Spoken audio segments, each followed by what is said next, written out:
That is about स्टेशोमेट्री। और बाकी chapter 1 की जो चीज़ें हैं आज हम वो कवर करेंगे, ठीक है। एप्टीट्यूड के अंदर लास्ट टाइम मोल एवोगाड्रो कॉन्सेप्ट मैंने दे दिया था, बाकी सारे कॉन्सेप्ट्स जो है वो आपको अब जो है वो मिलेंगे about regarding different other topics का, ठीक है। तो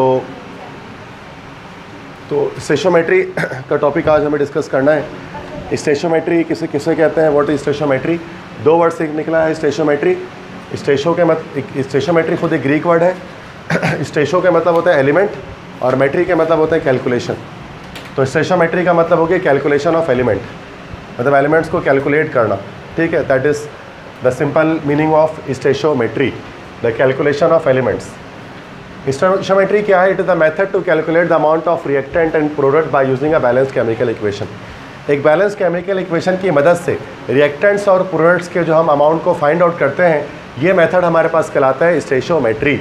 स्टेशोमेट्री में क्या होता है? एक बैलेंस केमिकल इक्वेशन होता है और उस बैलेंस केमिकल इक्वेशन के ज़रिए हम रिएक्टेंट्स और प्रोडक्ट्स के अमाउंट को कैलकुलेट करते हैं, ठीक है। तो दैट्स वाई इसको हम लोग कहते हैं कि एलिमेंटल कैलकुलेशन, एलिमेंट्स की कैलकुलेशन, स्टेशो फिर मेट्री। एजम्पशंस होते हैं कुछ स्टेशोमेट्री के अंदर। जब भी स्टेशोमेट्री को फॉलो किया जाता है, जब भी स्टेशोमेट्री हम डिस्कस करते हैं, तो उसके कुछ एजम्पशंस हमारे पास होते हैं। एजम्पशंस क्या है कि कुछ रूल्स को फॉलो किया जाता है। पहले चीज़ के law of conservation of mass and law of constant composition should be followed. Law of conservation of मास और लॉ ऑफ कांस्टेंट कंपोजिशन, इन दोनों को फॉलो करना पड़ता है। अगर ये दोनों फॉलो होंगे तभी स्टेशोमेट्रिक प्रिंसिपल्स अप्लाई होंगे, वरना नहीं होंगे। ये 2 लॉज क्या हैं? असल में these are the 2 laws of chemical combination. ये हमारे पास 2 लॉज ऑफ केमिकल कॉम्बिनेशन है। आप जानते हैं कि 4 लॉज हैं, 4 लॉज थे हमारे पास केमिकल कॉम्बिनेशन के, जो क्लास 9th में आपने पढ़े थे। 4 लॉज ऑफ केमिकल कॉम्बिनेशन। पहला हमारे पास कहलाता था क्या? लॉ ऑफ कंजर्वेशन ऑफ मास, बिल्कुल नॉन स्टॉप समझना, नॉन स्टॉप, ठीक है।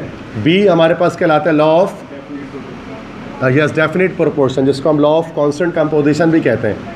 लॉ ऑफ कांस्टेंट कंपोजिशन के दूसरा नाम था लॉ ऑफ डेफिनेट या फिक्स्ड प्रोपोर्शन। तीसरा लॉ क्या था? तीसरा लॉ था law of multiple proportion, law of multiple proportion. और चौथा लॉ क्या था? Yes, law of reciprocal proportion, ठीक है। तो ये 4 लॉज थे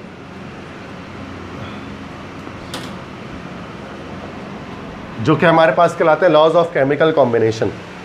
इनमें से फर्स्ट लॉ जो था वो किसने पेश किया था? लॉ ऑफ कंजर्वेशन ऑफ मास। याद है किसी को नाम? लवॉइजियर ने पेश किया था।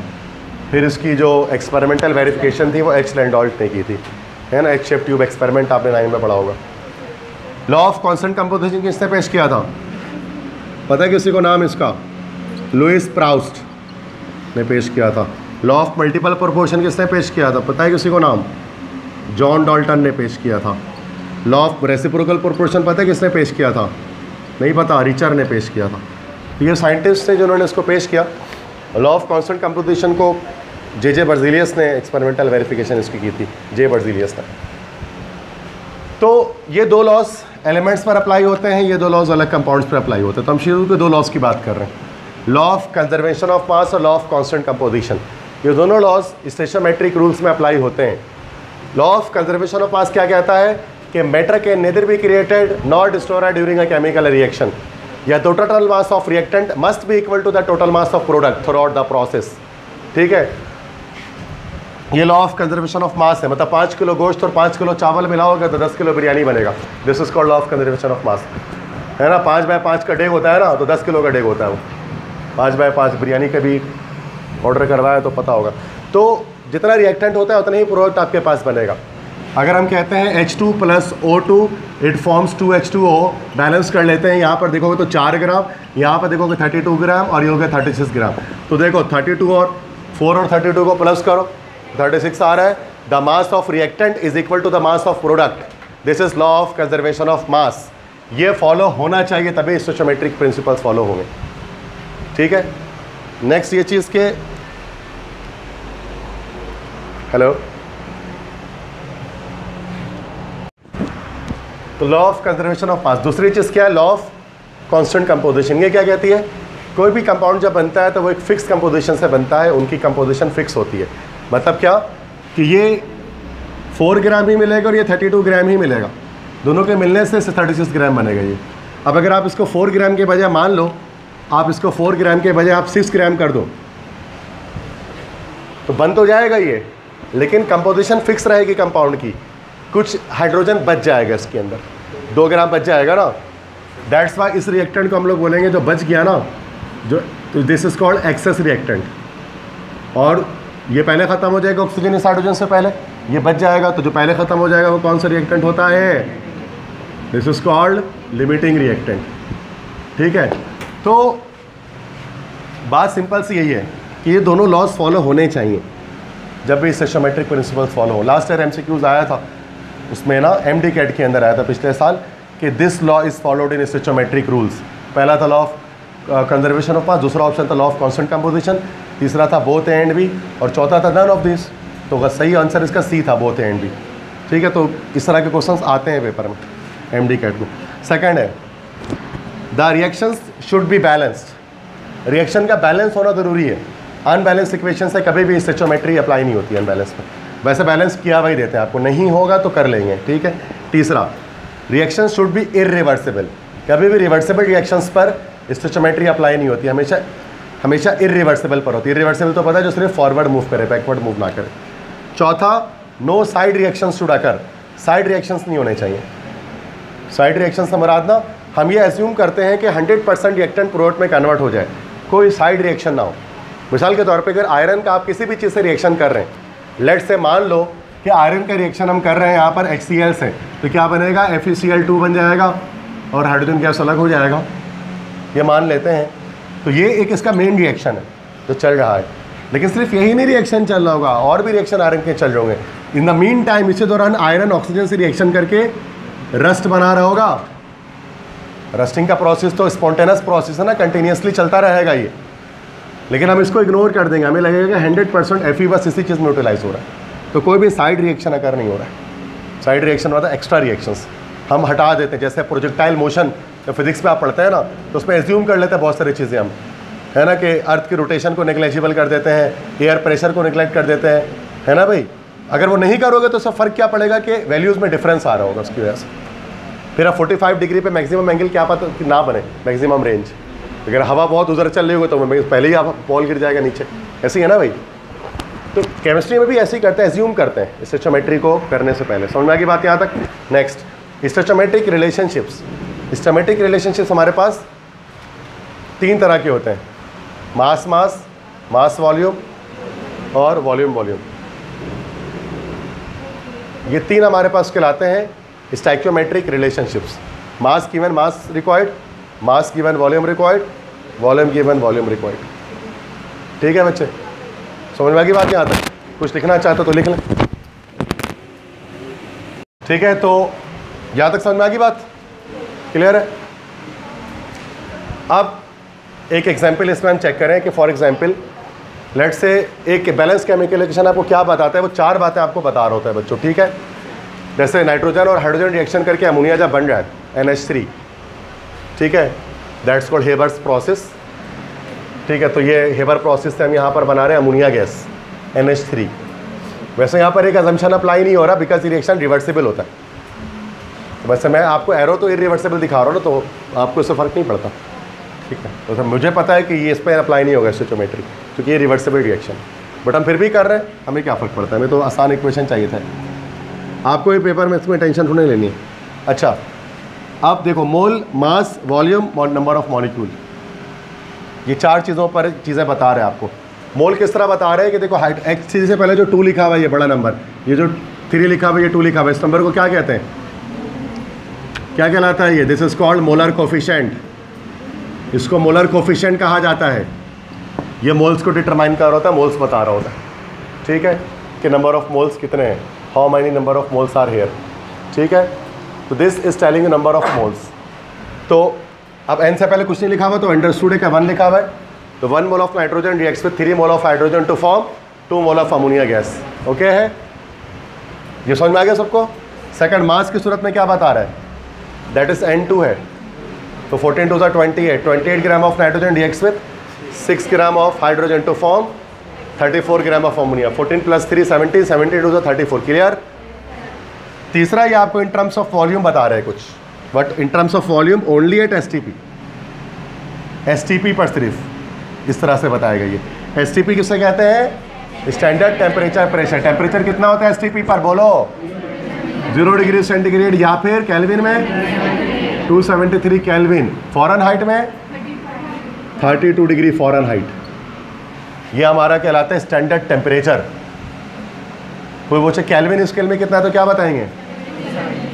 सेंटीग्रेड स्केल में, सेल्सियस स्केल में, फ़ारेनहाइट स्केल में, एब्सोल्यूट स्केल में, एब्सोल्यूट स्केल में। Yes, kelvin scale is also called absolute scale. क्यों कहते हैं एब्सोल्यूट स्केल इसको? Why it is called absolute scale? क्यों कहलाता है? जल्दी बताएं, एब्सोल्यूट स्केल क्यों कहते हैं इसको? Why it is called so?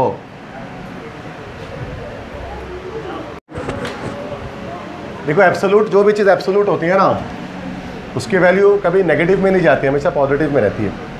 That's called absolute. जैसे कि न्यूटन कहा करता था कि टाइम इज़ एब्सोल्यूट, आइंस्टाइन कहा करता था time is not absolute, time is not an absolute quantity. ठीक है, टाइम जीरो भी हो सकता है, टाइम माइनस में भी जा सकता है। टाइम डायलेशन आपने पढ़ा होगा, special theory of relativity, chapter 17 second year physics, advent of modern physics. तो उसके अंदर आइंस्टाइन ने कंप्लीट जो डिटेल उसकी बताई है। तो आइंस्टाइन कहता था टाइम एब्सोल्यूट नहीं है, क्योंकि टाइम माइनस में जा सकता है। तो हर वो चीज़ जो माइनस में जा सकती है ना, वो एब्सोल्यूट नहीं है, और जो सिर्फ प्लस में रहे वो एब्सोल्यूट है। बात समझ में आ गई? तो उसका मतलब यहाँ पर जो टेम्परेचर है, केल्विन स्केल, केल्विन स्केल आपको पता है माइनस में कभी नहीं जाता, सिर्फ प्लस में रहता है। That's why this scale is called absolute scale. सही है, सिर्फ प्लस में, केल्विन कहीं माइनस में जाएगा नहीं, because 0 kelvin is the least possible temperature which is called absolute 0। याद है ना सबको? ओके, स्टैंडर्ड प्रेशर बताओ कितना ATM? 1 ATM। कितना टोर? कितना mm ऑफ मरकरी?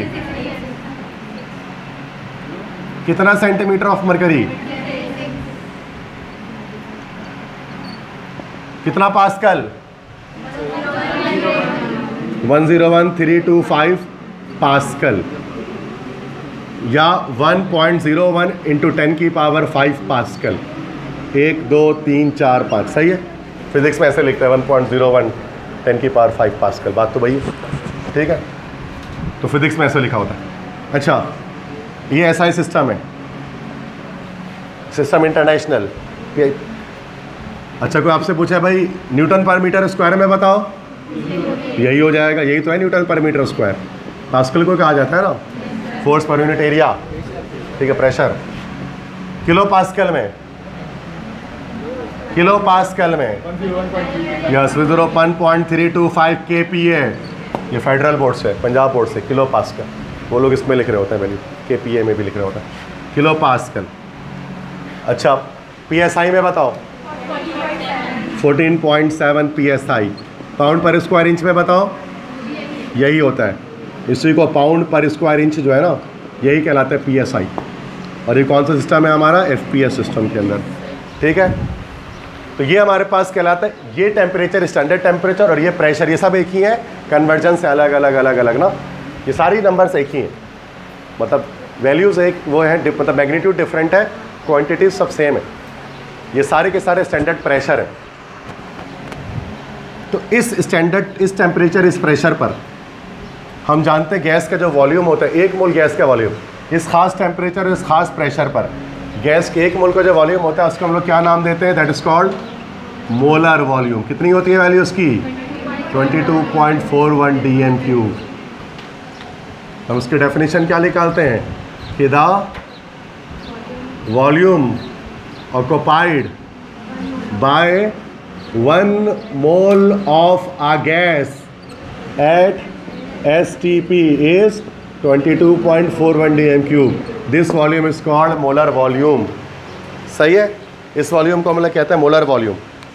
इसका अच्छा, अगर 2 मोल होंगे तो कितना को पाई होगा? तो 44, मतलब n मल्टीप्लाई बाय 22.41 ये हो सकता है बच्चों। और अगर मास दी हुई हो तो मास के लिए क्या? m/कैपिटल M इंटू 22.41। सही है, ये कन्वर्जन के लिए मोल टू वॉल्यूम और मास to volume, but only eight STP, ठीक है, हर कंडीशन पे नहीं, हर कंडीशन पे आएगा तो जनरल गैस इक्वेशन अप्लाई हो जाएगी, ठीक है। अच्छा, इसके मल्टीपल्स याद रखने आपको अलग अलग, भाई एक तो 22.41 है,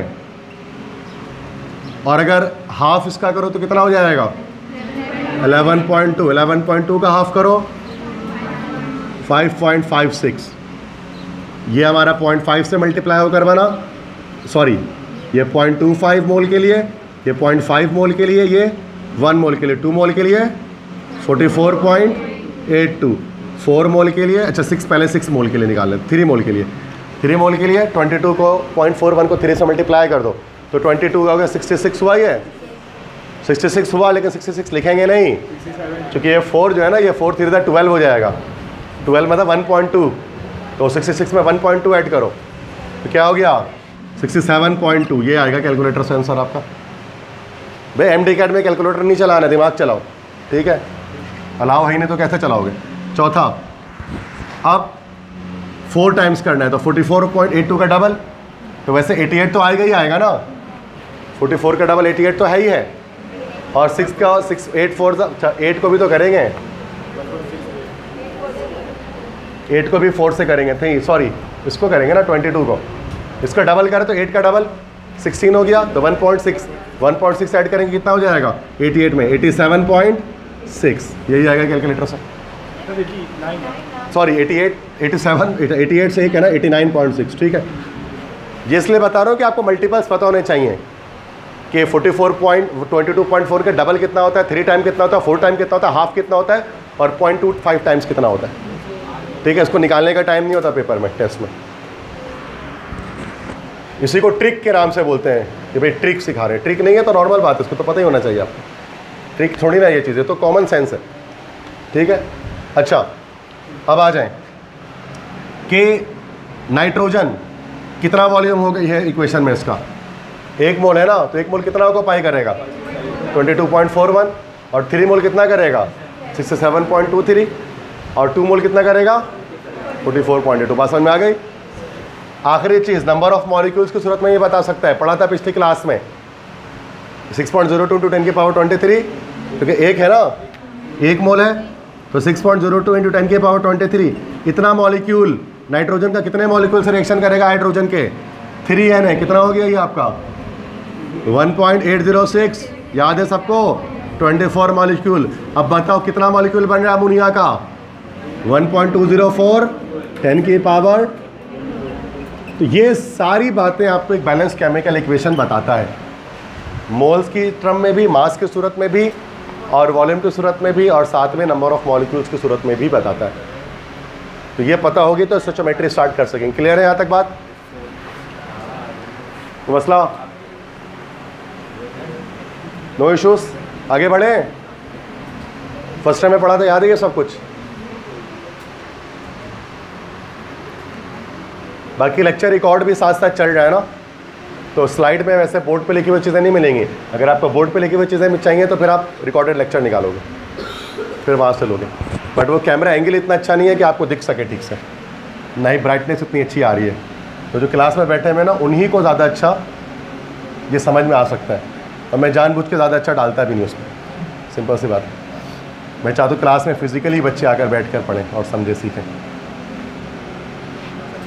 मतलब आराम तलबी ने बच्चों को ख़राब कर दिया, तो आराम तलबी इतनी नहीं होनी चाहिए। ठीक है, आगे बढ़ रहे हैं।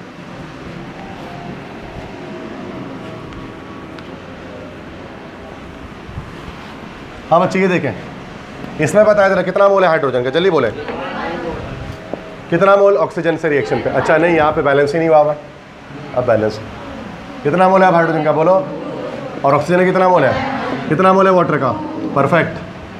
मास बताओ कितना है हाइड्रोजन का, 4 ग्राम। कितना है ऑक्सीजन का मास, 32 ग्राम। कितना है वाटर का मास, 36 ग्राम, परफेक्ट।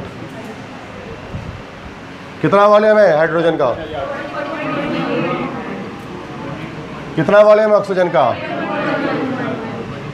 कितना वॉल्यूम है वाटर का। सही है, सही है। मान लेते थोड़ी देर के लिए कि ये स्टीम है भाई, स्टीम है। क्यों? चूँकि molar volume is the concept only for gases, it can never be applied to any liquid. तो यहाँ पर हम मान लेते हैं कि ये जो जनरेट हो रहा है ये स्टीम जनरेट हो रहा है। स्टीम तो गैस ही है ना भाई, भाप जिसको हम कहते हैं, वरना कॉन्सेप्ट मिस्टेक हो जाएगा हमारा। मॉलिक्यूल कितना है भाई? 2Na या 1.204 10 की पावर 24। कितना मॉलिक्यूल है? सिर्फ Na 6.02 10 की पावर 23। कितना मॉलिक्यूल बन रहा है? 2Na, दैट इज़ 1.204 10 की पावर 24। इस तरह से आप हज़ारों लाखों रिएक्शन की डेटा इस तरह बना सकते हैं, हो सकता है ना। बस तो ये हर एक रिएक्शन बस याद रखिए, 4 बातें आपको बताएगा। हर एक इक्वेशन, आपको इक्वेशन मुझसे लिख देंगे ना बोर्ड पे, मैं बता दूंगा उसकी सारी चीज़ें, आपको भी बताना आना चाहिए। क्लियर है यहाँ तक बात? अब आते हैं MCQs की तरफ, आते हैं उसके MCQ सॉल्व करते हैं। ठीक है बच्चों, करें MCQ सॉल्व? ठीक है, करते हैं। तो ये थोड़ा बड़ा है तो ये दिख जाएगा आई थिंक।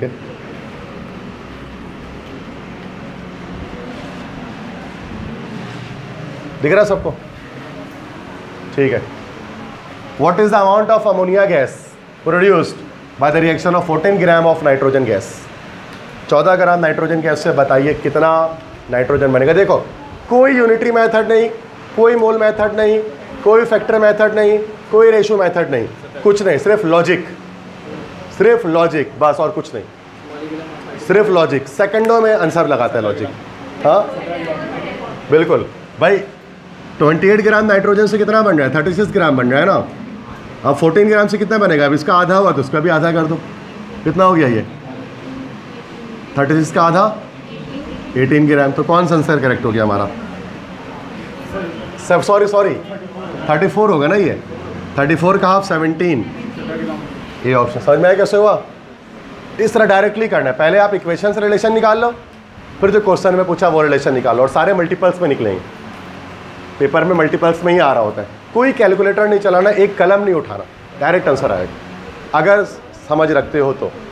ठीक है, मेरे पास कोई कैलकुलेटर नहीं है, ना ही मैं कहीं पर मल्टीप्लाई लिखूंगा, इतना मल्टीप्लाई इतना, कोई ज़रूरत ही नहीं है, लॉजिकली सॉल्व करना है। ठीक है। Second, what is the amount of water produced by the reaction of 64 gram of oxygen gas? 64 gram oxygen gas कितना वाटर बनाएगा? कितना बनाएगा? ABCD ऑप्शन बताओ ना। Delta D. अब डी कैसे आया? किसी को नहीं समझ में आया तो देख ले। 4 बोल, बहुत सिंपल, देखो ना, मैं बता रहा हूँ ना। 4 ग्राम से आपके पास, सॉरी ऑक्सीजन से है ना, 32 ग्राम से आपके पास 36 ग्राम बन जाए, सही है। अब 32 का डबल क्या होता है? इसका डबल हो जाएगा। इसको आप रेशो मेथड से भी कर सकते हैं कि 32 ratio 36 equal to 64 ratio x, लेकिन फिर लंबा हो जाएगी कहानी इसके अंदर। तो डायरेक्ट बता सकते हैं कि तो मल्टीपल्स में मैंने आपको 2 के मल्टीपल्स बताए थे, याद कर लो, पिछली क्लास में याद है सबको? याद है ना? 64, 128, 256, सारे सवाल हो जाएंगे अगर वो ट्रिक आपको आती है तो मसला समझ में आया सबको कैसे आ रहा है? कोई भी स्टूडेंट जिसको समझ में ना आया कि सर ये कैसे आपने 72 लगा दिया इसके अंदर, सही नहीं बताओगे तो मैं नहीं समझाऊंगा, सिंपल सी बात है, आगे बढ़ जाऊंगा। चूँकि कम से कम 10 बच्चे हैं क्लास में ऐसे जिनको पता है 72 कैसे आ रहा है, और मुझे 10 ही बच्चे चाहिए। 10 से ज़्यादा स्टेटस पे लगता भी नहीं नाम बच्चों का जिनका एडमिशन होता है। वो छोटा छोटा हो जाता है ना, दिखता नहीं, लाइक नहीं करते फिर लोग उसको, पोस्ट को। मुझे 10 ही बच्चे चाहिए, तो भाई इसलिए बता रहा हूँ तो मुझे को फ़र्क नहीं पड़ेगा, मेरे पास तो 10 नाम आ जाएंगे जो NED डाओ वाले होंगे। बाकी क्या करेंगे? बाकी सब फोकस करें। ये हर कोई ऐसे ही करता है, सिंपल सी बात है। मुझे ज़्यादा नाम लिखने में टाइपिंग में उंगली दर्द हो जाती है, तो नाम कम होना तो सही रहता है। तो आप अपना कोशिश करें, नाम अपने पास, आप मेरे लिए तो मैं अलग से मिसाल दे रहा हूँ, आप उसको सोचें, टीचर को फ़र्क नहीं पड़ता। आप पूछिएगा। चलें भाई शुरू करते हैं। तीसरा सवाल, तीसरा MCQ। What is the amount of methane gas required to produce 11 gram of CO2? 11 gram carbon dioxide बनाने के लिए मीथेन कितना रिक्वायर होगा? करें, दिमाग चलाएं।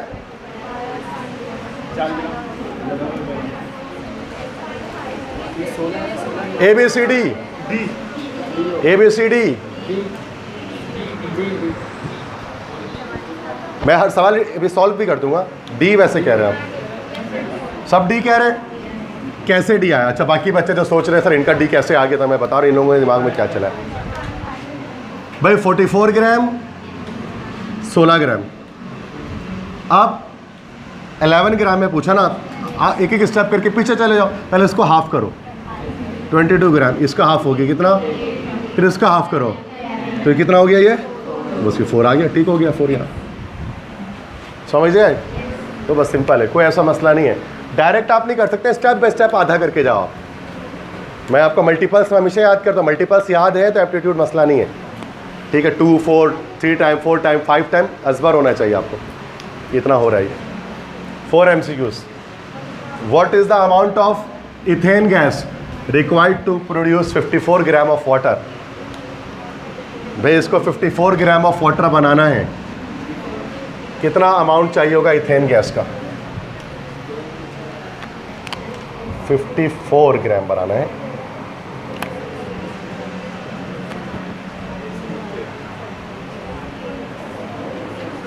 अठारह 36। अच्छा 3 का रेशियो आ रहा है।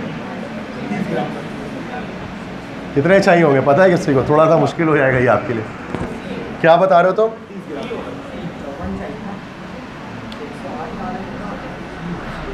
यहाँ शायद रेशियो मेथड लगेगा, लॉजिकली भी हो सकता है। 15 ग्राम हो गया। चलो मैं ही बना रहा हूँ, फिर नहीं समझ ही में नहीं आ रहा। देखो कह रहे हैं कि बताओ ये बताना है और ये गिवन है, वाटर गिवन है 30 है, ओके। देखो 36, अच्छा 36 सॉरी 18 × 6 हो गया ये।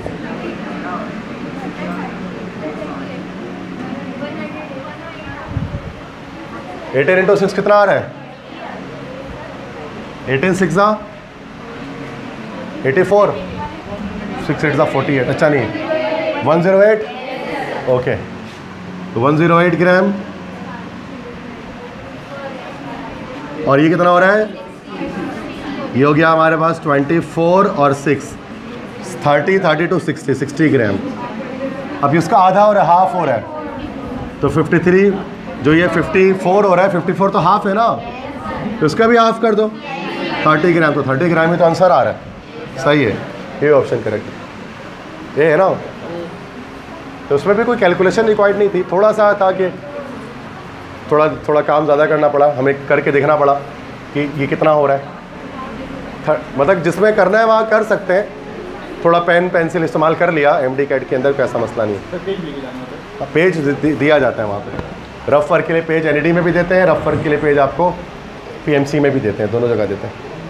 रफ वर्क की आप कर सकते हैं उसके अंदर, लेकिन कोशिश किया जाए जितना ना हो सके उतना। जहाँ बहुत मजबूरी आ गई ना तो फिर करो, वरना कोशिश करो लॉजिक में सॉल्व करो। हाँ, what is the mass of SO2 gas required for the combustion of 16 gram of oxygen gas? कितना SO2 गैस चाहिए होगा भाई 16 ग्राम की कंबस्शन करने के लिए? बहुत सिंपल है, 64। चूँकि 32 ग्राम के लिए हमें चाहिए यहाँ पर 128 ग्राम, तो 16 के लिए चाहिए इसका आधा, दैट इज 64 ग्राम। 64 करेक्ट है ना भाई? ये ऑप्शन करेक्ट है। समझ में आया सबको? कोई मसला? What is the mass of oxygen gas required for the combustion of 48 gram of carbon? Very easy, again let's discuss it.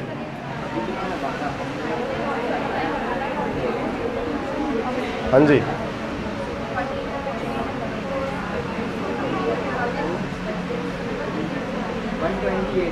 हाँ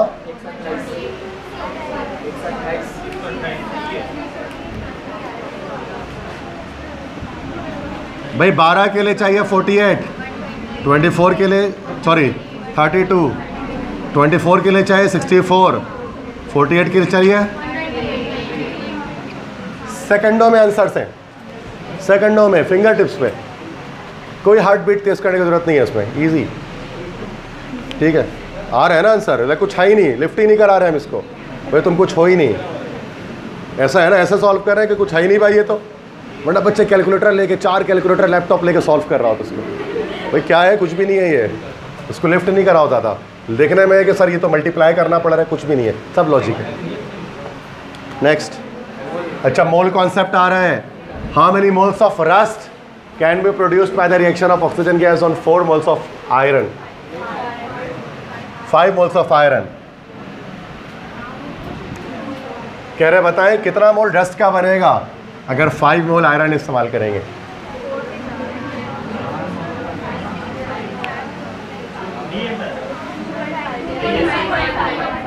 टू 2.5 है, क्योंकि 4 मोल से बन रहा है 2 मोल, 4:2 इज इक्वल टू 5:x, यही है ना। तो थोड़ा सा लगा लेते हैं यार, रेशियो मेथड भी थोड़ा प्रैक्टिस हो जाएगी। क्रॉस मल्टीप्लाई करें, 4x इक्वल टू 10, और ये हो गया 2 2 4, 2 5 10, 2 1 2, और ये 2.5, सही है, तो 2.5 करेक्ट है। ये रियल मेथड इसकी कैलकुलेशन का, वैसे ये भी मेरा अपना बनाया हुआ मेथड है, रेशियो मेथड आप जानते हैं, बुक का तो अलग मेथड होता है, यूनिटरी, वो तो अलग एक पंचायत, उससे तो एप्टीट्यूड में एक सवाल करते करते 1 घंटा निकल जाएगा तुम्हारा तो वो मेथड नहीं फॉलो करना है बुक के मेथड को, ठीक है। ये रेशियो मेथड मैंने फर्स्ट ईयर के लिए आपको पता है बनाया था, फर्स्ट ईयर के स्टूडेंट्स के लिए, लेकिन उसको आप एप्टीट्यूड में उसको भी मैं कोशिश करता हूँ इस्तेमाल ना करें, इससे भी शॉर्टकट आ जाए। ये वैसे ये खुद एक शॉर्टकट है रेशियो मेथड, इस रेशियोमेट्री का जो फर्स्ट ईयर में मैंने डिस्कवर किया, इन्वेंट किया, उसका भी शॉर्टकट है कि आप लॉजिक इस्तेमाल करना, ठीक है, उससे भी ज़्यादा शॉर्ट बेसिकली। क्लियर है भाई। MCQ 7, MCQ 8, how many moles of sodium carbonate is required to produce 10 moles of baking soda.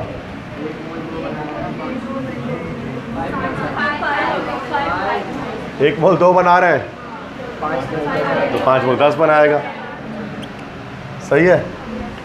5 moles correct answer, समझ में आया सबको। How many moles of litharge, आज ये मलाइका नहीं है क्लास में, वहाँ क्यों बैठ गया है कि जगह नहीं मिली थी, तबीयत सही नहीं है क्या?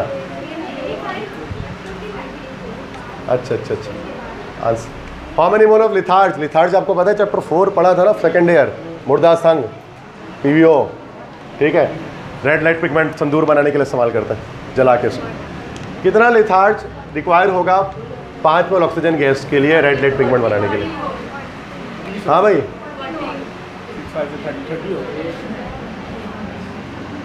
कितना मोल लिथार्ज का रिक्वायर होगा 5 मोल के लिए? भाई 6 का 1 से रेशियो है, तो 5 के लिए कितना चाहिए? 6 5 30 चाहिए ना, 30 चाहिए। रेशियो मेथड भी लगा सकते हैं, आपकी मर्जी है, 30 आएगा, ऐसे ही है ना भाई। 6 मोल के एक की ज़रूरत है, तो अगर ऑक्सीजन 5 मोल आ जाए तो उसके लिए कितना आ जाएगा हमारे पास? 30 आ जाएगा, 30 आ जाएगा। एक को 6 चाहिए तो 5 को कितना? 30 चाहिए होगा मोल, सिंपल सी बात है। रिक्वायर्ड रेशो लगाओगे तो वही है ना, 6:1 इक्वल टू 30:x, या सॉरी x:5, क्योंकि गिवन है इस बार तो ये रिक्वायर्ड है ना हमें ये क्वेश्चन मार्क में। तो बात हुई 6/1 equal to x/5, cross multiply x equal to 30 आ रहा है ना भाई। इसमें भी कोई 2-3 सेकंड ही लगते हैं रेशियो मेथड में, बट उससे भी पहले आपके लॉजिक सॉल्व करेगा, ठीक है। Next question 10, how many molecules of carbon dioxide can be produced by the combustion of 6 moles of benzene. 6 mole benzene जलाएंगे, बताओ कार्बन डाइऑक्साइड का मॉलिक्यूल कितना बनेगा?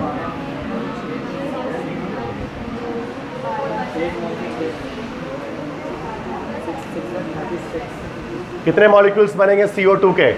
6 मोल अगर बेंजीन जला देंगे तो?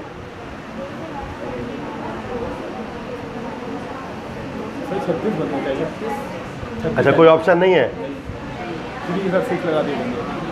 और शायद कोई ऑप्शन सही नहीं है इसमें, है ना, क्योंकि 2 से 12 बन गए, 4 से 24 बनेगा, और 6 मतलब इस तरह सही है ना, मतलब इसको रेशो लगा लो यार, 2:12 इज इक्वल टू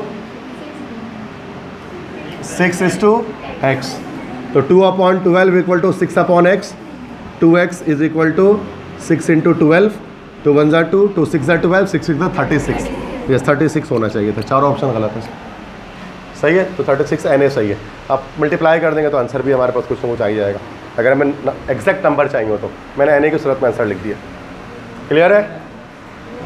तो इसमें चारों ऑप्शन गलत थे तभी कंफ्यूज हो गए होंगे आप, वरना सही। तो मसला, how many atoms of sulphur are needed to produce 68 gram of hydrogen sulphide gas? बताइए भाई। 68 ग्राम हाइड्रोजन सल्फाइड गैस को बनाने के लिए कितना एटम सल्फर का चाहिए होगा?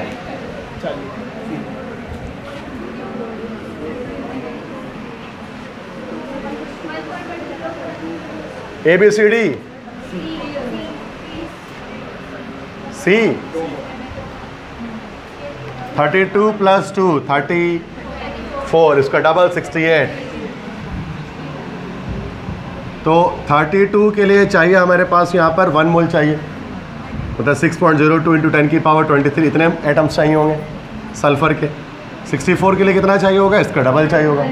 उसका डबल कितना हो गया हमारे पास? 1.204। ऐसे ही लगाना लॉजिक। फॉर्मूले से भी कर सकते हैं, फॉर्मूले से कराओ या समझ में आ गया? आ गया ना? फॉर्मूले से कर सकता हूँ मैं हर सवाल को, आप भी कर सकते हैं, लेकिन अगर आप में से कोई मसला है तो फॉर्मूला लगा सकते हैं। मुझसे फॉर्मूले से मुराद के मोल में करके फिर कन्वर्जन करके हम वहाँ जा सकते हैं उस तरफ, ठीक है? कोई ऐसा इशू नहीं है। बट मज़ा तब है जब आप डायरेक्टली करना सीखो, डायरेक्ट आपको करना आ जाए। What is the volume of CO2 gas produced at STP bye the reaction of 14 gram of ethene gas? Mass volume relationship, mass given volume required. आपको पता है मास से डायरेक्ट वॉल्यूम निकाल नहीं सकते आप, मास से पहले मास ही निकलेगा, देन वॉल्यूम में कन्वर्ट करेंगे। ऐसा ही है। कितना वॉल्यूम CO2 गैस का बनेगा 14 ग्राम इथीन से? देखो 28 ग्राम से 88 ग्राम बन रहा है। ऐसा ही है। 14 ग्राम से कितना बनेगा? अब आप इसको भले फॉर्मूला अप्लाई कर दो, 1 मोल ही है वैसे, मैं फॉर्मूला अप्लाई कर दे रहा हूँ तो कि हर चीज़ थोड़ा सा बच्चे फॉर्मूले से भी चाह रहे करना। तो mass upon molecular mass into 22.41 आ जाएगा वॉल्यूम। तो मास कितना आया था वहाँ पर?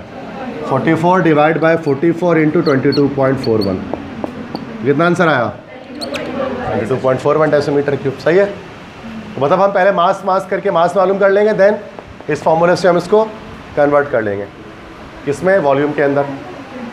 STP पर सिर्फ यहाँ पर सवाल में लिखा हुआ है STP, अगर STP नहीं होगा तो सवाल चेंज हो जाएगा, आगे आएगा ऐसा सवाल वो करेंगे। What is the volume of chlorine gas required to produce 36.5 gram of HCl gas at STP? बताओ बच्चे।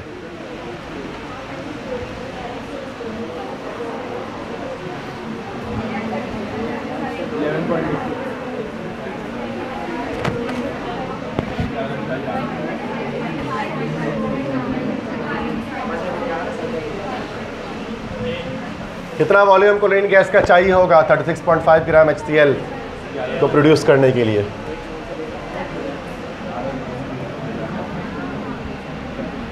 ये हमारा हो गया 36 का डबल 73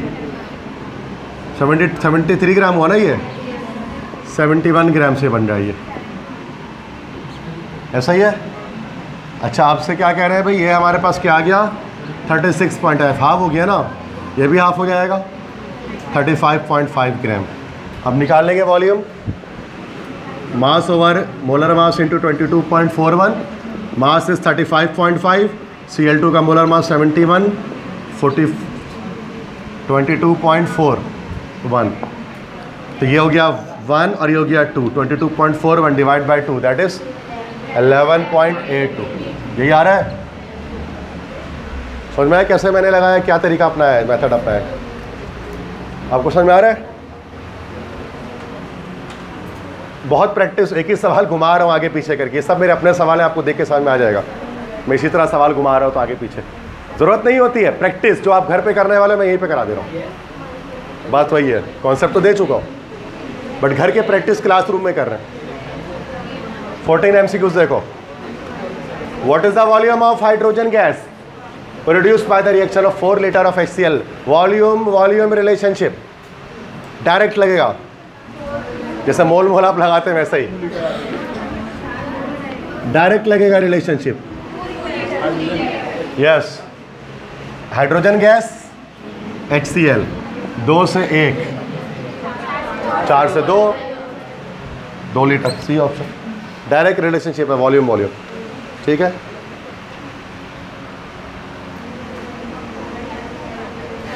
हाँ भाई, टेम्परेचर प्रेशर चेंज हो गया।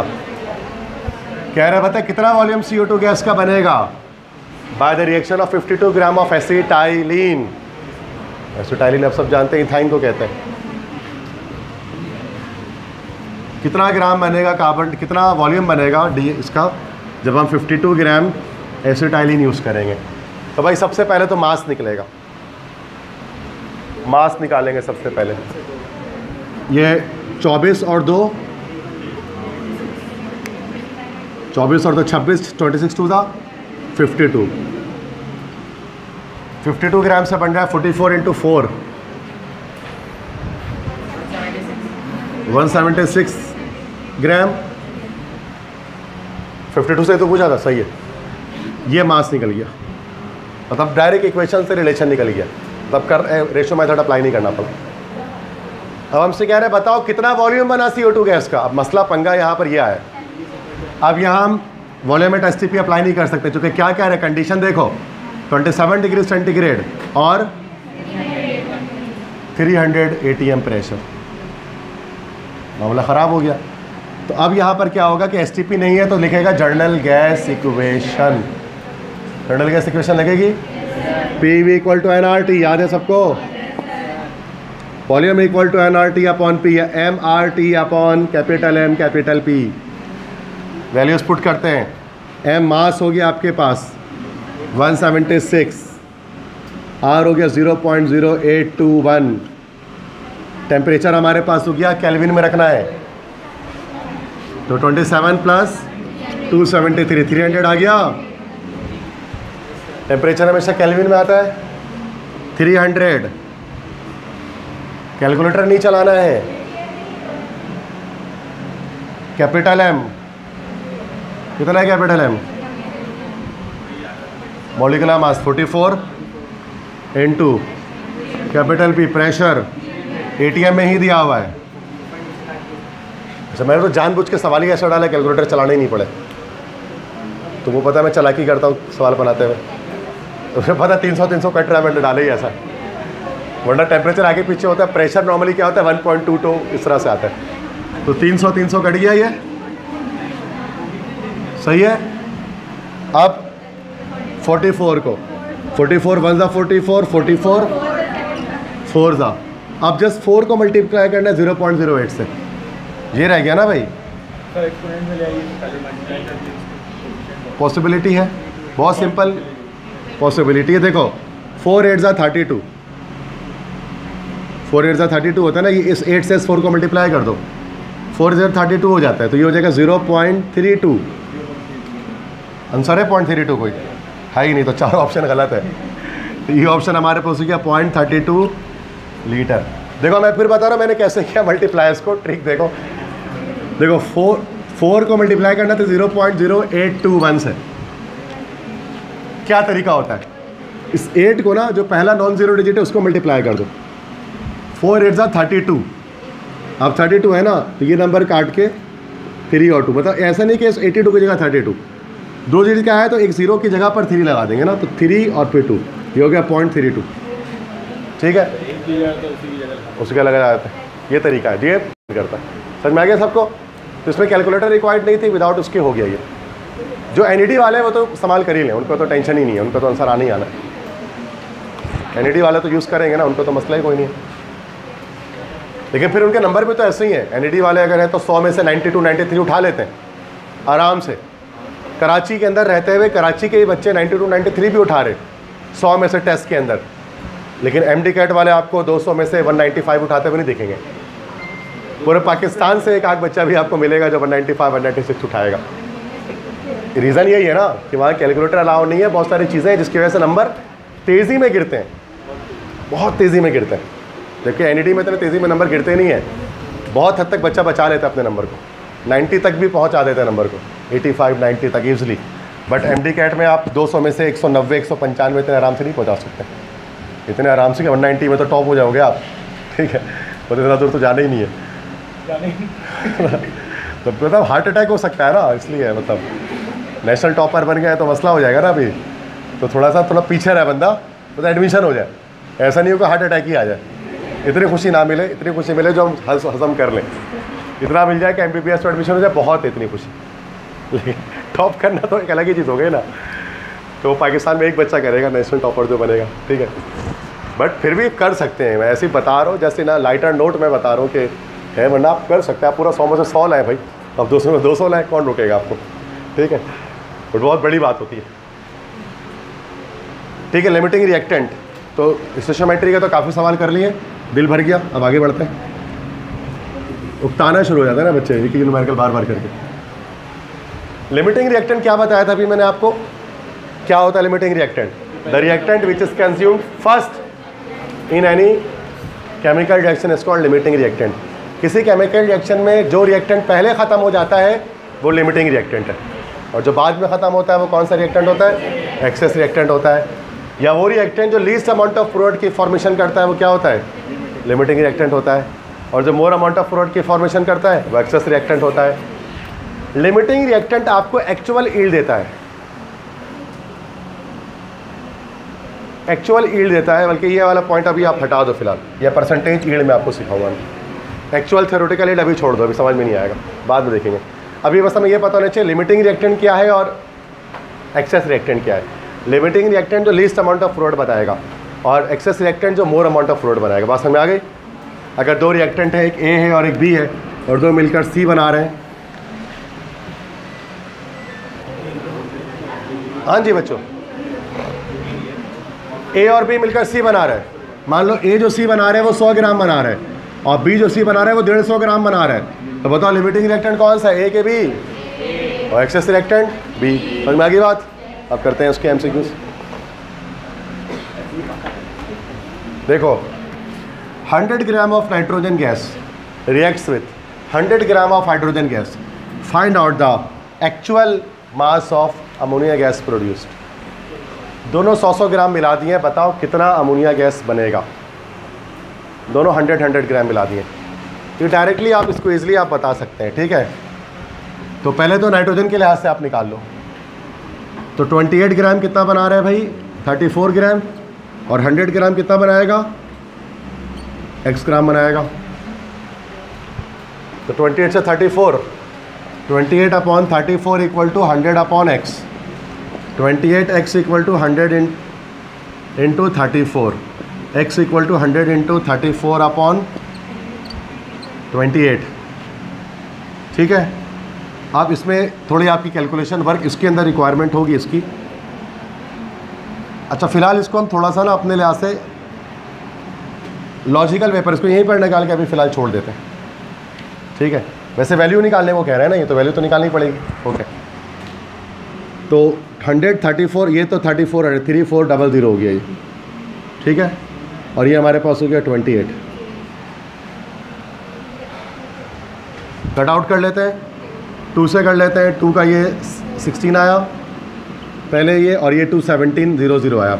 2 8 आया ये, और 2 अच्छा गलत कर दिया इसमें, सॉरी, दोबारा से कर लेते हैं। 14 आया पहले में, 14 आया, ठीक है, ठीक है, ओके ओके। और ऊपर क्या आ जाएगा? 17 होगा ना ये, तो यहाँ तक तो सही है। 2 7 14, अच्छा 7 आ रहा था, मैंने कुछ और लिख दिया था। और 2 8 16, फिर 1 गया 850, अब 7 और 8 50 आ गया हमारे पास, ठीक है। तो 7 तो एक हमारे पास प्राइम नंबर आ गया, तो शॉर्ट टेबल में तो आएगा नहीं, 7 से काटना है, ठीक है। तो 7 से काट लेते हैं इसको। अच्छा, इसमें थोड़े डिवीजन के मेथड अप्लाई करो। 1 to 1.4 क्या आ रहा है? अभी यार डिवीज़न सिखाना थोड़ा मुश्किल काम है, आता तो है मुझे कहना। 1 to 1.4 आ रहा है ना, ये डिवीज़न करनी आती है? कर ये नहीं करनी आती, 850, अब ये 7 का, तो तुम निकाल लेना ऐसे करके 1 to 1.4 ही आएगा, मुझे पता है। एनईडी वालों को तो मसला नहीं है, मेडिकल एमडी कैट वाले निकाल लेना इसको, ठीक है। तो ये आ गया नाइट्रोजन से हमारे पास आया 1 to 1.4, एक आंसर आया। अब हाइड्रोजन से निकाल लेते हैं, तो ये थोड़ा लेंथी सवाल है, एक्सेस हो जाएगा ना, वैसे ही समझ में आ जाएगा। 34 gram 100 gram is equal to x gram, तो 6/34 इक्वल टू 100/x, तो 6x equal to 100 into 34, 100 into 34/6। देखो वैसे ही देख लो, 3400/6 वैसे भी हो रहा है, अब करेंगे भी नहीं, तो ये 3400 है या 6 है, तो बड़ी वैल्यू आएगी ना। या डिनोमिनेटर देखो 28 पे, या डिनोमिनेटर किस पे 6 पे, तो वैसे ही एक्सेस रिएक्टेंट हो गया। बड़ी करके देखेंगे तो बड़ी वैल्यू ही आएगी उससे। तो 1 to 1.4, तो उसका मतलब नाइट्रोजन हमारे पास यहाँ पर लिमिटिंग रिएक्टेंट है, और 1 to 1.4 ग्राम ये हमारे पास आंसर है। थोड़ा सा लेंथी होता है लिमिटिंग रिएक्टेंट का। इसमें क्या करना होता है, आपको दोनों रिएक्टेंट से मास मालूम करना पड़ता है। एनईडी वाले तो आराम से कर लेंगे, कैलकुलेटर चल रहा है। एमडी कैट वालों के लिए थोड़ा सा स्लाइटली मुश्किल हो सकता है ये, क्योंकि इसमें डिवीजन थोड़ी मुश्किल आ जाती है, तो डिवाइड करना पड़ेगा आप, ठीक है। एक और सवाल प्रैक्टिस करते हैं, आप बताना। ये देखो, ये वाला सवाल करो, बताओ। ये करें, इसका बता देना, आंसर बताए। इसका बताया लिमिटिंग रिएक्टेंट है। 200 ग्राम दोनों दे दिए मैंने आपको। आप बताइए इसके अंदर कितना सल्फर ट्राइऑक्साइड गैस हमारे पास बना है, SO3 gas.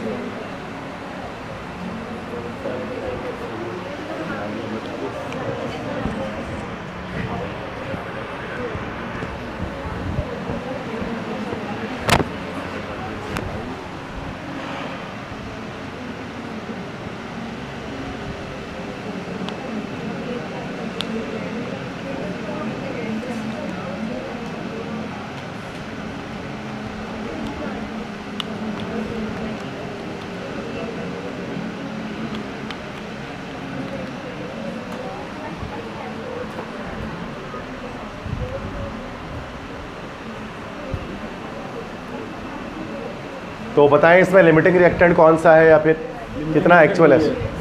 Sulphur dioxide limiting है, सही है। वो तो नहीं बताना है ना, टोटल अमाउंट, एक्चुअल मास बताना है ना, अमाउंट तो बताना है।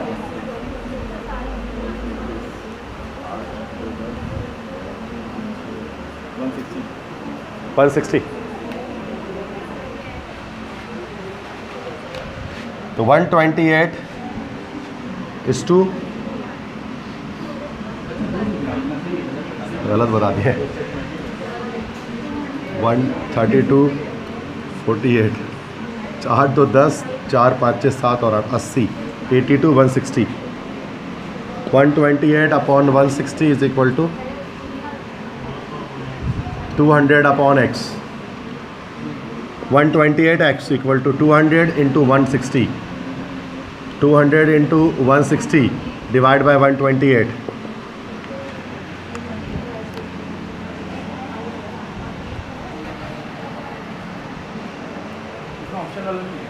ऑप्शंस नहीं है ना, ऑप्शन होने चाहिए तो इजी हो जाता ना। निकाल लेंगे, फिर भी कैलकुलेटर से निकाल लो यार। कितने निकल रहे?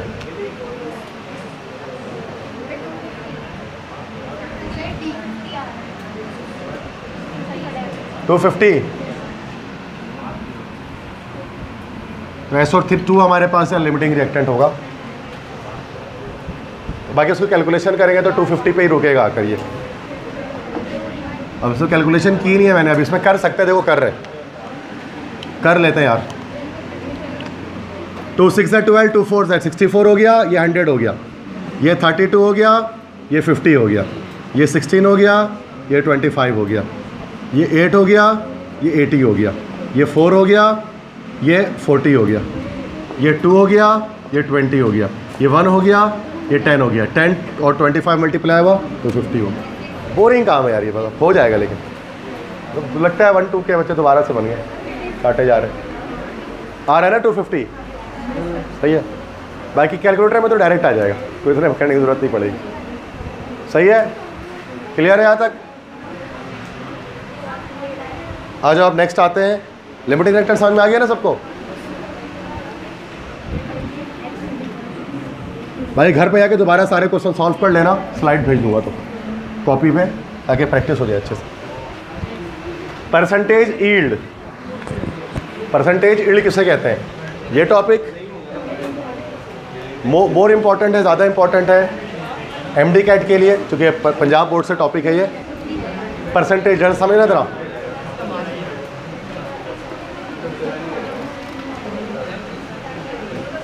परसेंटेज यील्ड किसे कहते हैं? यील्ड का मतलब होता है पैदावार, प्रोड्यूस। अब अगर कोई रिएक्शन हो रहा है, रिएक्टेंट प्रोडक्ट में कन्वर्ट हो रहा है, और मान लिया कि हमने कह दिया कि भाई हमने स्टोइचोमेट्रिक कैलकुलेशन करके निकाल लिया कि ये प्रोडक्ट इतना बन रहा है, जैसे मान लो 400 ग्राम बन रहा है, बट रियल में जब हम इंडस्ट्री में जाएंगे ना तो वो 400 ग्राम नहीं बनेगा, क्योंकि रियलिटी के अंदर साइड रिएक्शंस हो रहे होंगे। हम स्टोइचोमेट्री में तो कह सकते हैं कि लोहा सिर्फ HCl से रिएक्शन कर रहा है, एयर से नहीं कर रहा, लेकिन रियल लाइफ में वो एयर से भी करेगा। तो थोड़ा सा प्रोडक्ट रस्ट की सूरत में भी ज़ाया हो रहा होगा। तो जो स्टोइचोमेट्रिक कैलकुलेशन करके जो आप रिजल्ट निकाल लें वो है आपका थ्योरेटिकल यील्ड, जो थ्योरेटिकली आप निकालो बैठ के पेज में, प्रैक्टिकल थोड़ी ना कर रहे हो जाके कितना बन रहा है। और अगर इंडस्ट्री में खड़े हो के आप अगर कोई कम अमाउंट निकाल रहे हो किसी कंपाउंड का, तो वो हमारा है एक्चुअल यील्ड, एक्सपेरिमेंटल यील्ड भी कह सकते हैं, एक्चुअल यील्ड कह सकते हैं। Actual yield is always less than theoretical yield, ये भी याद रखना है। एक्चुअल यील्ड हमेशा थ्योरेटिकल यील्ड से कम ही होता है, थ्योरेटिकल यील्ड हमेशा ज़्यादा होता है, ठीक है। तो फॉर्मूला क्या है? परसेंटेज यील्ड में मतलब कितना परसेंट हासिल हुआ। मान लो जैसे एक चीज़ स्टोइचोमेट्री में 400 ग्राम बन रही थी और रियलिटी में 200 ग्राम बन रही है, तो परसेंटेज यील्ड कितना है उसका? 50% ज़ाया हो गया। मतलब कितना आपको मिला है परसेंटेज? स्टोइचोमेट्रिक कैलकुलेशन के लिहाज से कितना मिला है? तो 50% ही मिला है, 50% लॉस हो गया है। तो उसके लिए तरीका क्या होगा? हम क्या करेंगे? एक्चुअल यील्ड को डिवाइड करेंगे थ्योरेटिकल यील्ड से, मल्टीप्लाई करेंगे 100 से। इस फार्मूले को याद रखिए, इससे हम परसेंटेज यील्ड कैलकुलेट करेंगे। बात समझ में आ गई? क्लियर है? अब इससे हम एक न्यूमेरिकल करते हैं, MCQs। देखो ज़रा, समझो उसको। In a chemical reaction, 32 gram of methane gas produces 44 gram of carbon dioxide gas. Find out the percentage yield. एक रिएक्शन में 32 ग्राम मीथेन से 44 ग्राम कार्बन डाइऑक्साइड बन रहा है इंडस्ट्री के अंदर। आप बताइए इसका कितना परसेंटेज यील्ड हासिल है उस इंडस्ट्री में। सबसे पहले तो हम निकाल लेंगे कि इक्वेशन से कितना बन रहा है। भाई 16 ग्राम बना रहा है 44 ग्राम, और 32 ग्राम कितना बनाएगा? 88 ग्राम इसका हो गया। कौन सा यील्ड आ गया हमारे पास? Theoretical yield. कहाँ रहता है थ्योरेटिकल? न्यूमरेटर में कि डिनोमिनेटर में? डिनोमिनेटर में 88 आ गया। ये थ्योरेटिकल यील्ड है, ठीक है। अब एक्चुअल यील्ड कितना कह रहे हैं? 44 ग्राम आ रहा है, तो 44 ऊपर आ गया, मल्टीप्लाई बाय 100, 1 2 100 डिवाइड बाय 2 कितना हो गया? 50%। इसका परसेंटेज यील्ड समझ में आया सबको? ये जो दिया हुआ है, ये दिया हुआ है आपका ये एक्चुअल यील्ड, और ये जो आ रहा है आपके पास नीचे जो हम निकाले वो थ्योरेटिकल यील्ड। तो हम क्या करेंगे? एक्चुअल यील्ड से थ्योरेटिकल को डिवाइड करके मल्टीप्लाई बाय 100 कर देंगे, आ जाएगा। एक यील्ड आपको जो हमेशा थ्योरेटिकल यील्ड आपको निकालना पड़ेगा स्टोइचोमेट्री से, और एक्चुअल यील्ड आपको सवाल में दिया हुआ होगा हमेशा, तभी तो परसेंटेज आएगा। क्योंकि वो हमें थोड़ी ना पता कितना निकाला इंडस्ट्री में, वो कम ज़्यादा कुछ भी हो सकता है ना भाई। क्या पता वो निकालते हुए जो है वो, मतलब जब वो कैलकुलेट कर रहा था कैलकुलेशन में मिस्टेक हो गई, ये क्या पता वो थोड़ा सा गिरा दिया नीचे बेध्यानी में, है ना, आधा मतलब तो कुछ ग्राम गिर गया जो इस तरह से, तो कुछ भी पॉसिबिलिटी हो सकती है। जल गया कुछ जो है वो कंटेनर में चिपका रह गया। अब हमें कितना पता कितना चिपका रह गया, वो हमें देगा हमेशा कितना ग्राम प्रोड्यूस हुआ। आप बताएं कितना परसेंट आया है, सही है। एक और सवाल देखोगे उसमें बनाओगे, उसका बनाओ, परसेंटेज यील्ड निकालो जल्दी से, जरा टाइम नहीं है।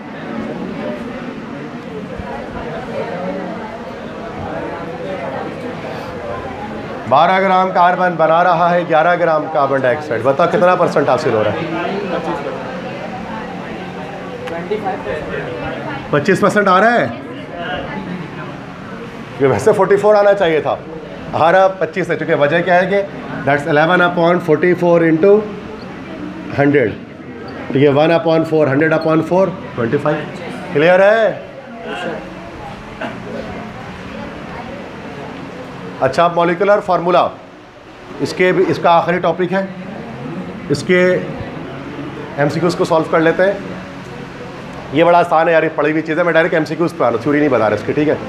फर्स्ट क्लास में ही बताई थी मैंने इसके बारे में चीज़ें। The formula which shows the relative number of atoms of each element in is called, कौन सा फार्मूला? एम्पिरिकल फार्मूला, जिसको हम लोग सिंपलेस्ट फार्मूला भी कहते हैं। ऐसा ही है, बहुत आसान। इसका बताओ सेकंड एमसीक्यूज़। मॉलिक्यूलर फार्मूला हो जाएगा, एक्चुअल नंबर पूछ लिया। किसके बराबर होते हैं? Percentage of element divide by atomic mass. Mole ratio होता है। ये अब स्टेप्स होते हैं ना, ये मॉलिक्यूलर फार्मूला, ये तो मोल रेशियो कहलाता है। ये percentage divide by atomic mass, percentage निकालने के बाद करते हैं ये काम हम, ठीक। मोल रेशियो, तो मोल रेशियो बराबर होता है परसेंटेज अपॉन एटॉमिक मास के, ठीक है। दूसरा mole ratio upon least mole ratio, ये क्या कहलाता है? Simplest mole ratio. वैसे इसका आंसर डी करेक्ट मैं यहाँ पर लगाऊंगा, चूँकि पंजाब बोर्ड के अंदर इसको एटॉमिक रेशियो कहते हैं। पंजाब बोर्ड में उसको एटॉमिक रेशियो कहते हैं, सिंध बोर्ड में उसको सिंपलेस्ट मोल रेशियो कहते हैं। तो दोनों हो गया ना, बोथ बी एंड सी। जो सिंपलेस्ट मोल रेशियो होता है वही एटॉमिक रेशियो कहलाता है। वो कैसा निकलता है? Mole ratio divide by least mole ratio, इस तरह से निकलेगा। ये भी स्टेप होता है, तीसरा स्टेप जाकर होता है ना ये, मतलब मोल रेशियो निकालने के बाद सिंपलेस्ट मोल रेशियो निकालता है। तो बोथ बी एंड सी हो जाएगा इसका, ठीक है। Molecular formula mass divide by empirical formula mass, ये क्या होता है? पहले लगा हुआ है, अच्छा। एन होता है ना, ये एन कहलाता है ना, ये second last step. MFM divide by EFM, ये क्या होता है? ये भी लगा हुआ है पहले से। मॉलिक्यूलर, ये मिटाई दो ना इसको यहाँ से। Empirical formula multiply by n, ये आखिरी स्टेप होता है। इससे क्या मालूम होता है? याद है फर्स्ट ईयर सबको? ठीक है। एम्पेरिकल फार्मूला एसिटिक एसिड का बताइए ज़रा, कितना होगा?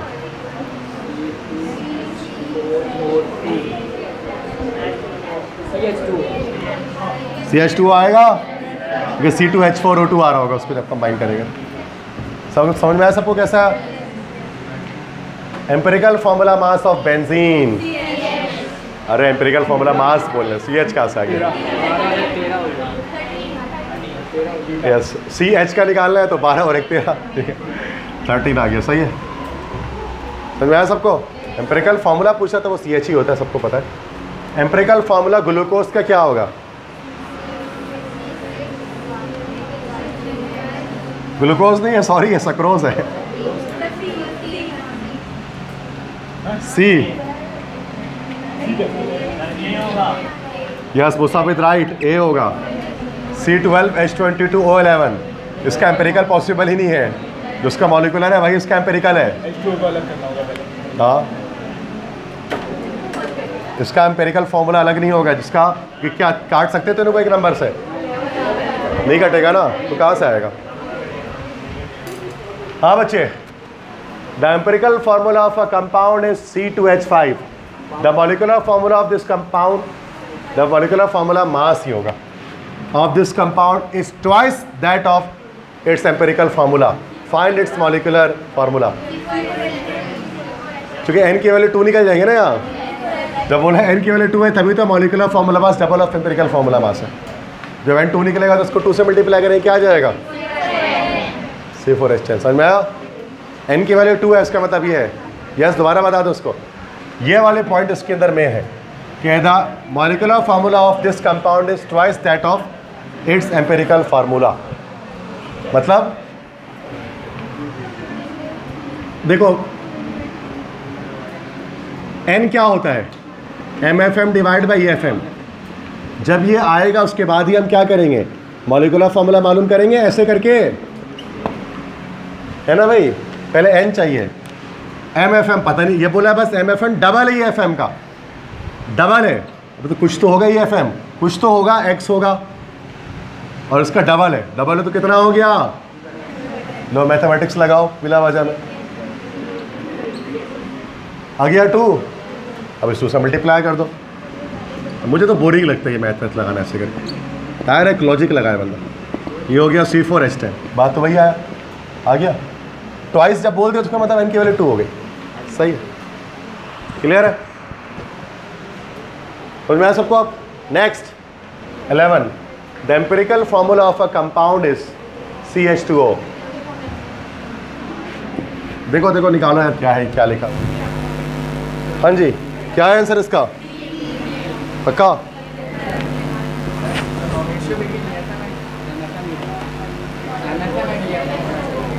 यस, MFN MEFM होना चाहिए ना। तो ये हो गया हमारे पास, क्या हुआ? CH2O मल्टीप्लाई बाय 3, तो ये हो गया C3H6O3।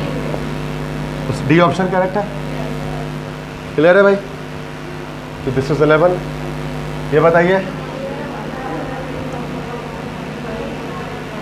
किसी ऑर्गेनिक कंपाउंड का मॉलिक्यूलर फॉर्मूला किस मेथड से CS मुसाफराइट कंबस्शन एनालिसिस से मालूम करते हैं ना।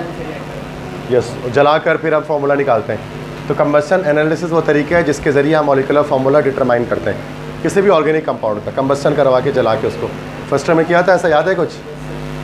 O2 से रिएक्शन करके CO2 H2O बना रहे थे, फिर उसके अमाउंट से हम कैलकुलेशन कर रहे थे। 6 स्टेप मेथड जो पूरा था। विच elements are present in a carbohydrate? Yes, सी है, कार्बन, हाइड्रोजन एंड ऑक्सीजन। और हाइड्रोकार्बन बोलता तो carbon and hydrogen. Well done. ये किसका फॉर्मूला है? Mass of element divide by mass of compound multiply by 100। Yes, percentage of element. क्या बात है यार, ठीक है आदमी तुम। नेक्स्ट, क्या बताओ, हाइड्रोजन की क्या परसेंटेज है मीथेन के अंदर? गलत बता रहे हो। बाय मास क्या परसेंटेज है? By mass. तरीका क्या भी बताया था formula? Mass of element divide by mass of compound multiply by 100। Methane में हाइड्रोजन है 4 ग्राम और टोटल है 16 ग्राम, मल्टीप्लाई बाय 100। परसेंटेज निकालने का तरीका ये है। तो 25 ग्राम आया ना, 25%, सॉरी 25% आ गया।